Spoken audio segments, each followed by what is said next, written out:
नमस्कार दोस्तों ये 25 अगस्त 2022 करंट अफेयर्स का वीडियो है। दोस्तों आप देख सकते हैं इसमें पहला क्वेश्चन है। हाल ही में भारत ने किस देश के साथ अंतर्राष्ट्रीय शिक्षा पर एक कार्यकारी समूह की स्थापना की घोषणा की है? तो वह ऑस्ट्रेलिया के साथ करी है। दोस्तों भारत के केंद्रीय शिक्षा मंत्री धर्मेंद्र प्रधान और उनके ऑस्ट्रेलियाई समकक्ष जेसन क्लेयर ने अंतर्राष्ट्रीय शिक्षा पर एक कार्य समूह की स्थापना की घोषणा की। यह कार्य समूह एक उद्देश्य दोनों देशों में नियामक सेटिंग्स की साझा समझ बनाना और संस्थानों की दो तरफा गतिशीलता के अवसरों को बढ़ावा देना है। अगला प्रश्न है दोस्तों, हाल ही में किस शहर में राजस्थान के पहले सुव्यवस्थित मोटर बाजार का उद्घाटन किया गया है? तो यह कोटा में किया गया है। दोस्तों मंत्री शांति धारीवाल ने 21 अगस्त 2022 को कोटा में राजस्थान के पहले सुव्यवस्थित मोटर बाजार का उद्घाटन किया। इससे शहर में अलग अलग जगहों पर मोटर व्यवसाय करने वाले नागरिकों को सुविधा मिलेगी। इससे शहर में जाम की समस्या का भी समाधान होगा। इस बाजार में पुराने वाहनों के खरीदारों को भी एक ही जगह कई विकल्प मिलेंगे। नगर विकास न्यास द्वारा इस बाजार में 247 दुकानों का निर्माण कराया गया है। 9 दुकानें और बनाई जाएंगी। अगला प्रश्न है दोस्तों, हाल ही में राजस्थान में राजीव गांधी ग्रामीण ओलंपिक खेलों के शुभारंभ शेरू का अनावरण किसके द्वारा किया गया है? तो यह अशोक गहलोत जी के द्वारा किया गया। दोस्तों राजस्थान के मुख्यमंत्री अशोक गहलोत ने सवाई मानसिंह स्टेडियम के इंडोर हॉल में राजीव गांधी ग्रामीण ओलंपिक खेलों के शुभारंभ शेरू का अनावरण किया। सीएम गहलोत ने कहा कि राज्य में 29 अगस्त से ग्रामीण ओलंपिक खेलों का आयोजन किया जाएगा। उन्होंने कहा कि ग्रामीण ओलंपिक सभी आयु वर्ग के लिए है। इन खेलों में करीब 30 लाख लोग हिस्सा लेंगे। खेलों का उद्देश्य उनकी प्रतिभा को निखारना और आम जनता के बीच खेल भावना को बढ़ावा देना भी है। राजीव गांधी ग्रामीण ओलंपिक का आयोजन 29 अगस्त से 1 सितंबर तक ग्राम पंचायत स्तर पर होगा। आयोजन इसका आयोजन 12 सितंबर से 15 सितंबर तक प्रखंड ब्लॉक जिला स्तर पर, 22 सितंबर से 25 सितंबर तक और राज्य स्तर पर 2 अक्टूबर से 5 अक्टूबर तक किया जाएगा। अगला प्रश्न है दोस्तों, हाल ही में दास व्यापार और उसके उन्मूलन के स्मरण के लिए अंतर्राष्ट्रीय दिवस कब मनाया गया है?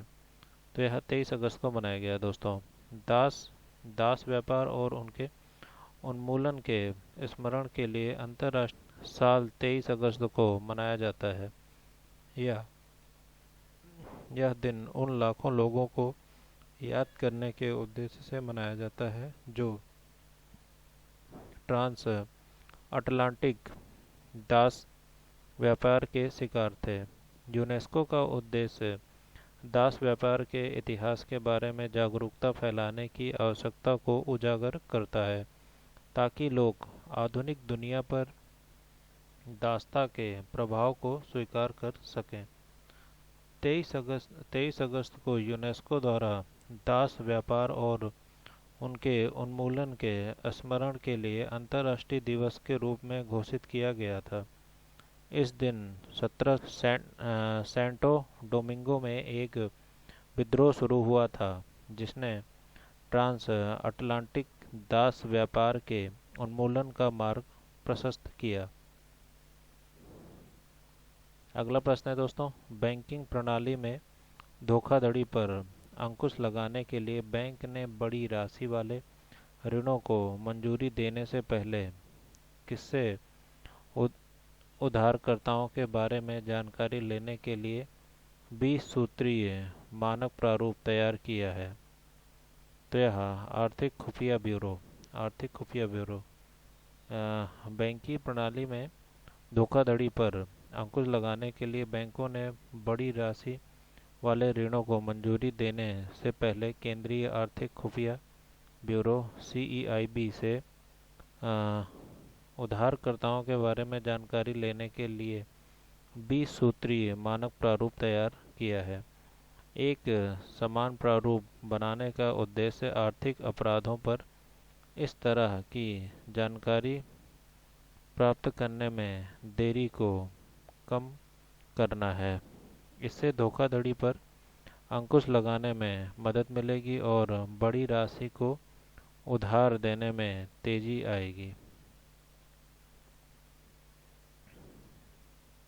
अगला प्रश्न है दोस्तों, हाल ही में भोपाल में आयोजित 23वीं केंद्रीय क्षेत्रीय परिषद की बैठक की अध्यक्षता किसने की है? तो यह अमित शाह ने करी है दोस्तों। केंद्रीय गृह मंत्री अमित शाह ने भोपाल में 23वीं केंद्रीय क्षेत्रीय परिषद की बैठक की अध्यक्षता की। फॉरेंसिक उन्होंने राष्ट्रीय फॉरेंसिक विज्ञान विश्वविद्यालय भोपाल परिसर की आधारशिला भी रखी। उन्होंने नई शिक्षा नीति और कृषि विपणन में सहकारिता की भूमिका जैसे विषयों पर संगोष्ठियों को भी संबोधित किया। अगला प्रश्न है दोस्तों, हाल ही में विदेश मंत्री एस जयशंकर ने किस देश में महात्मा गांधी की एक प्रतिमा का अनावरण किया है? तो यह पैराग्वे में किया है दोस्तों। विदेश मंत्री एस जयशंकर ने पैराग्वे में महात्मा गांधी की एक प्रतिमा का अनावरण किया। उन्होंने ऐतिहासिक कासा डे ला इंडिपेंडेंसिया का भी दौरा किया, जहां से 2 शताब्दी पहले दक्षिण अमेरिकी देश का स्वतंत्रता आंदोलन शुरू हुआ था। यह यह दक्षिण अमेरिका की अपनी पहली आधिकारिक यात्रा पर है और अर्जेंटीना का भी दौरा करेंगे।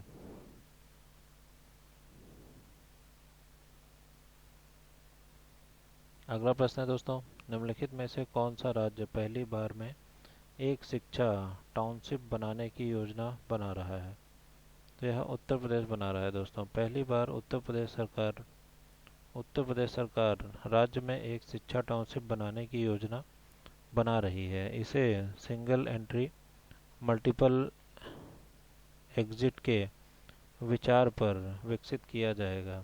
यह युवाओं को उच्च गुणवत्ता वाली शिक्षा प्रदान करेगा और उन्हें एक ही स्थान पर विभिन्न प्रकार के पेशेवर कौशल प्रदान करेगा। इसके अलावा यह छात्रों और शिक्षकों दोनों को आवास और कई अन्य सुविधाएं प्रदान करेगा। अगला प्रश्न है दोस्तों, हाल ही में कौन सा देश शंघाई सहयोग संगठन SCO के रक्षा मंत्रियों की बैठक की मेजबानी कर रहा है? तो यह उज्बेकिस्तान कर रहा है दोस्तों।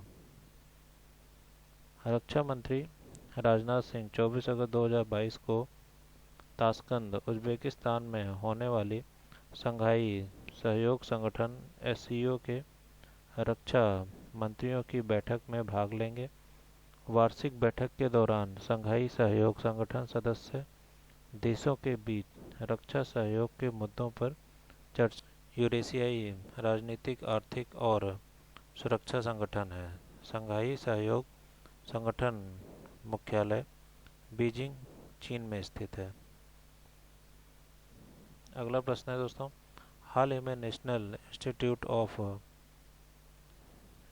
इम्यूनोलॉजी NII के निदेशक के रूप में किसे नियुक्त किया गया है? तो यह देवाशीष मोहंती जी को नियुक्त किया गया दोस्तों। वरिष्ठ वैज्ञानिक देवाशीष मोहंती को national institute of immunology NII का निदेशक नियुक्त किया गया है। वह वर्तमान में नेशनल इंस्टीट्यूट ऑफ इम्यूनोलॉजी में स्टाफ साइंटिस्ट के रूप में कार्यरत हैं। सरकार ने उन्हें 2009 में बायो साइंसेज में उनके योगदान के लिए कैरियर डेवलपमेंट हेतु राष्ट्रीय बायोसाइंस अवार्ड, जो कि सर्वोच्च भारतीय विज्ञान पुरस्कारों में से एक है, से सम्मानित किया है। अगला प्रश्न है दोस्तों, भारत की पहली वाणिज्यिक अंतरिक्ष स्वीति जन्य जागरूकता वेधशाला किस राज्य में स्थापित की जाएगी? तो यह उत्तराखंड में स्थापित की जाएगी दोस्तों। अंतरिक्ष क्षेत्र का स्टार्टअप दिगंततारा उत्तराखंड के गढ़वाल क्षेत्र में भारत की पहली वाणिज्यिक अंतरिक्ष स्थिति जन्य जागरूकता वेधशाला की स्थापना करेगा। यह पृथ्वी की परिक्रमा करते हुए 10 सेंटीमीटर तक की छोटी वस्तुओं को ट्रैक करेगा। अंतरिक्ष स्थिति जन्य जागरूकता वेधशाला भारत को अंतरिक्ष में किसी भी गतिविधि को ट्रैक करने में मदद करेगी, जिससे अंतरिक्ष मलबे और क्षेत्र पर मंडराने वाले सैन्य उपग्रह शामिल हैं। अगला प्रश्न है दोस्तों, हाल ही में अब्दुल गफ्फार नाडियालवाला का निधन हो गया। वह किस क्षेत्र से संबंधित थे? वह फिल्मी क्षेत्र से संबंधित थे दोस्तों। वयोवृद्ध फिल्म निर्माता अब्दुल गफ्फार नाडियालवाला का निधन हो गया।